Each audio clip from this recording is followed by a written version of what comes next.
Hello, my friends. I'm leaving the house. I'm doing it. I'm going out. Just for a little bit and all by myself, so it's okay. I have an idea in my head for a photograph. There's one image. The moonrise tonight. It's about a 50% moon, 50-50 split, half illuminated, half in the dark. So in my mind, I'm getting in my head, the picture in my head is the moon rising over a point here in Duluth known as Stoney Point. It's this really cool rock outcropping going out into Lake Superior, and there's just these fantastic leading lines. And there's one specific spot where there's this big, huge crack, and the rocks are separated very clearly by a little bit of the water from the lake coming in. So in my mind, the split moon is rising. Half of the rocks are illuminated by the half of the moon, the other half of the rocks falling off into shadow because that half of the moon's not illuminated by the sun. So that's what's in my head. I don't know if it's going to happen, but what I'm doing right now is driving out to Stoney Point while the sun is still up to explore the area, find my camera angle, find my composition, figure out my focal length, and how I'm going to capture this photo. So I'm going out to do that now in the daylight, and then hopefully tonight, very early tomorrow morning actually, when the moon is coming up, we'll get the shot, and I'll have a much better plan as to how I'm going to get that shot by going now while the sun is still up and I can see what I'm doing. So to Stoney Point we go.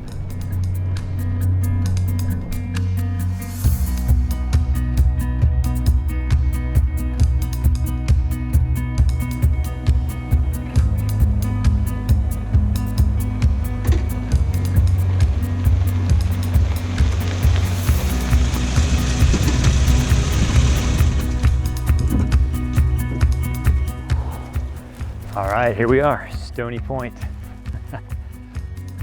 There she is, Lake Superior.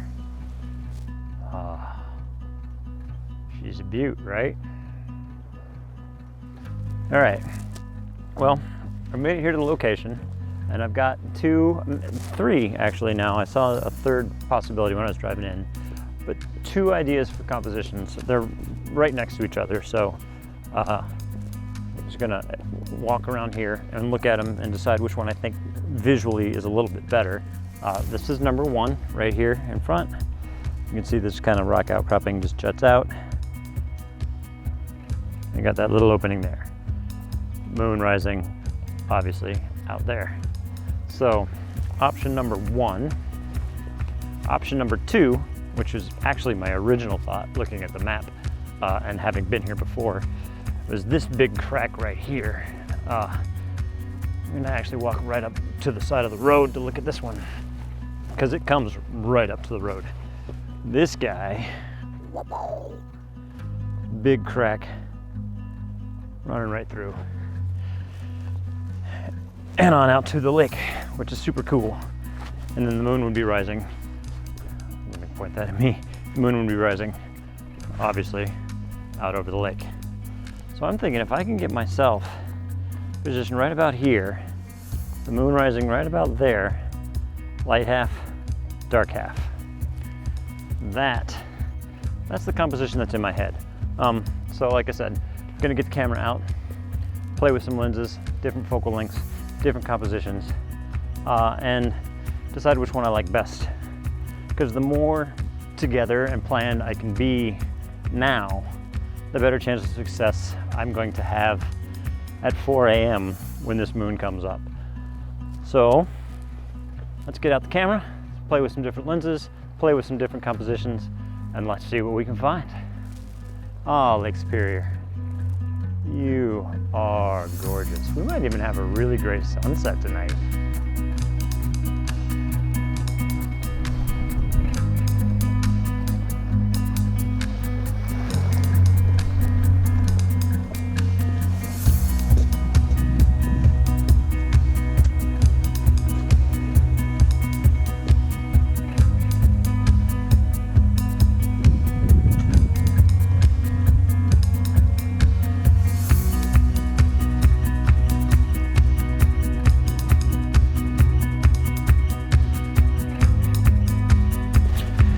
All right, so I've wandered around here a little bit, looking at the two little rock outcroppings that I have in mind for my shot. I've decided on the longer, thinner of the two. It seems just a little more dramatic in the shot. But originally I was thinking I was going to be able to capture this in one shot, maybe two shots, two different exposures, and do an exposure blend. But I can't really get all of the foreground I want in the shot at telephoto. And I want to do telephoto because I want to exaggerate that moon. I want to compress the scene and make the moon seem really large. So I think this is going to end up being a composite. I think I'm going to grab one exposure of the moon at 200 millimeters, just kind of give me that big full frame look of that guy. And then a second exposure, about 24 millimeters for the foreground. And then I'm going to have to combine those two. I know it's not really an accurate shot, but this is an editorial. It's landscape and it's art, I guess. It's a thing that I enjoy doing, and that's the way I want to do this one. It's how I'm envisioning it in my head, and those are the steps I'm going to need to take to get the shot that I have in my head. So, with that being said, I'm going to pack up the bag now, head back home, have a little dinner, take a little nap, and we'll be back here at 3 a.m. waiting for that moon to come up over that there horizon. Actually looking forward to it.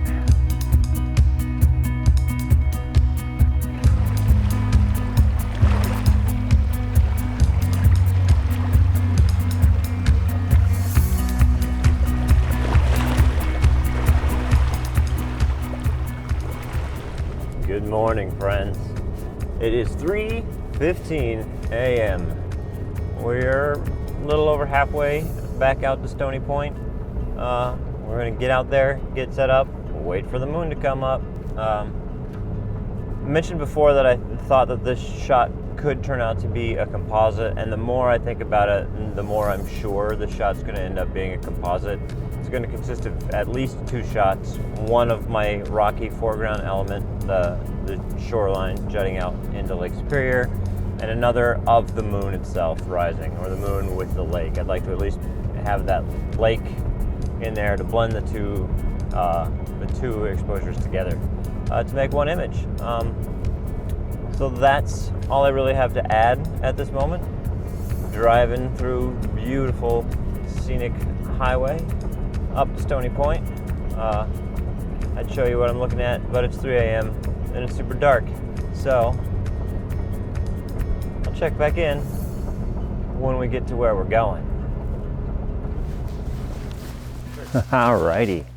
Well, we're all set up, and we're just waiting for the moon to rise. And while I've got here early enough, I decided to play with some Milky Way exposures, because the Milky Way is out too, and that's freaking great. I didn't really expect it to work, so this is a total added bonus, and I'm super excited about it. I'm shooting f4 lenses because I don't do a lot of astrophotography.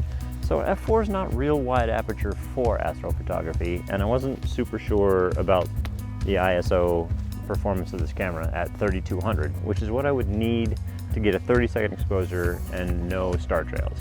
I'd have to shoot ISO 3200, f4, 30 seconds. It seems to have worked. I won't really know until I get them back in the computer and get a closer look at them. But on the back of the camera, it's looking pretty great. So I did just straight shots, 17 millimeters wide as I could, just the sky. Did a couple others where I did a little bit of light painting on the rocks in front of me. I'm excited about that. I think that's gonna be fun. We got those bonus shots. Bonus shots are awesome. And now we just wait for the moon to come up. I'm gonna switch out my 17 millimeter lens here for a 200 millimeter, probably 200 with a 2x teleconverter on it, so 400 millimeter. Get the shot of the moon once it's up above the horizon. We're gonna shoot the moon first because I want it close to the horizon. I want it just hovering above the lake. So we're gonna shoot it when it's up. Then we'll switch back to, I think, 17 to 40 millimeter. Shoot this at about 35 millimeters for my foreground element, and I think we stitch those two together and have one image. But the addition of some Milky Way tonight is awesome. So this is very exciting and very fun.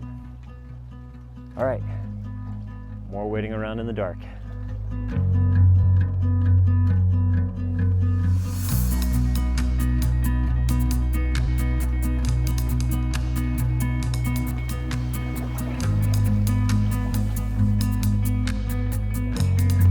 All right, so moon's coming up, and it's this really beautiful, beautiful, brilliant red. So we're setting up, grabbing it real quick, shooting my 70-200 millimeter lens with a 2x teleconverter on there. So equivalent of 400 millimeters, shooting at an ISO 800, shutter speed 1/4 of a second, 2-second timer, get that shake off, click, there's my moon. So I'm getting a couple, 3 shots of this moon right now as it comes up. We're gonna widen out and get another shot with the reflection of the lake. Then we'll throw on the wide lens, get my rock formations. Then I think I have my 2-3 exposures that I'm gonna need for this guy. This is really exciting. This is really exciting. This moon is brilliantly, brilliantly red, and it's coming up right where I thought it was going to, right where all of the research said it was going to. So a little planning this time worked out. And bonus Milky Way. So happy, happy, happy day.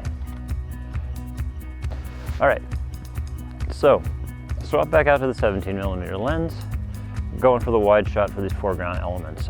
Not enough light for me to get just a natural light exposure on these things, so we're doing a little light painting. So we are shooting at an ISO 400 f8 20-second exposure, and I'm just using my headlamp here while the shutter's open, just sweeping back and forth and looking at everything I want to have in the shot. So just do a little 2-second timer, clickety click, and then we're just gonna look around.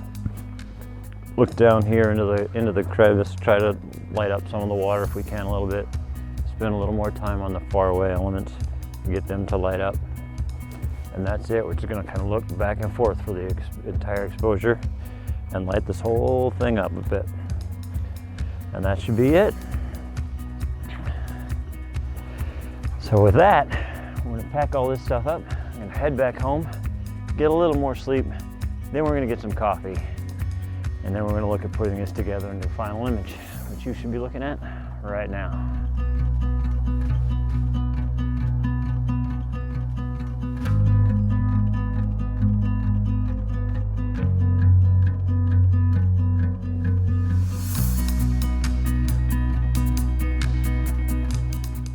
So, if you liked it, please give it a thumbs up.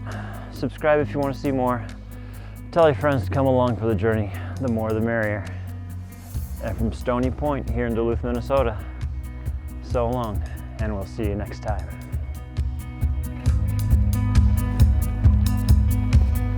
So great.